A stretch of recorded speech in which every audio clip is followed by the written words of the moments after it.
الحمدللہ رب العالمین والصلاة والسلام علی سید الانبیاء والمرسلین۔ آج حضرت سیدنا محمد مصطفیٰ صلی اللہ تعالیٰ علیہ وسلم کے والد محترم حضرت عبداللہ رضی اللہ تعالیٰ عنہ کے متعلق کچھ سنتے ہیں۔ روایات میں آتا ہے کہ ملک شام کے لوگ جن کے پاس تورات انجیل کا علم تھا اور ان کے پاس حضرت یحییٰ علیہ السلام کا جبہ مبارک تھا، خون سے آلودہ ان کے پاس موجود تھا، اور ان کی کتابوں میں لکھا تھا جب اس جبے مبارک سے خون ٹپکے گا اس دن محمد مصطفیٰ صلی اللہ تعالیٰ علیہ وسلم کے والد محترم کی ولادت ہوگی۔ کچھ دنوں کے بعد اس جبے مبارک سے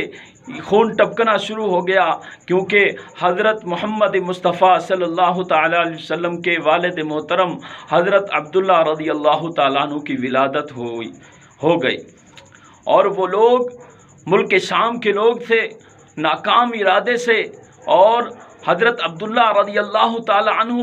کو شہید کرنے کے ارادے سے ملک شام سے حرم پاک میں آئے، اور اللہ پاک نے ان کو ناکام نامراد بنا کر واپس، یعنی وہ اس کام میں ناکام ہو گئے اور واپس چلے گئے۔ اور جو لوگ ملک شام سے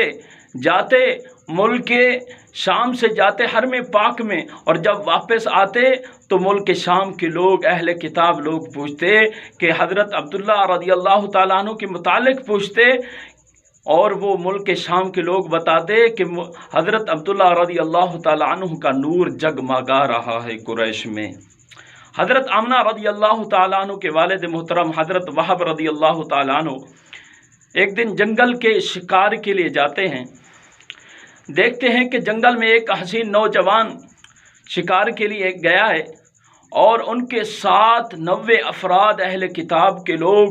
ننگی تلواریں لیے کھڑے ہیں۔ تو آپ دیکھتے ہیں اور ان کی مدد کے لیے آگے بڑھتے ہیں، تو آپ دیکھتے ہیں کہ گھوڑے سوار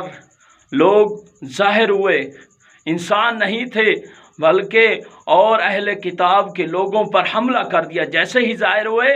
اہل کتاب کے لوگوں پر حملہ کر دیا اور انہیں مار بھگایا، اور حضرت عبداللہ رضی اللہ تعالی عنہ کو بحفاظت گھر تک پہنچا دیا۔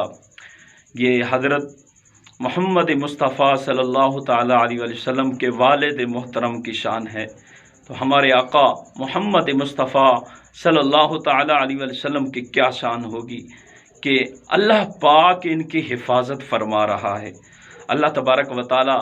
ماہ میلاد کے صدقے، ماہ ربیع الاول کے صدقے ہمیں سنتوں کا پیکر بنائے، حضور صلی اللہ تعالیٰ علیہ وسلم کی سنتوں پر عمل کرنے کی توفیق عطا فرمائے۔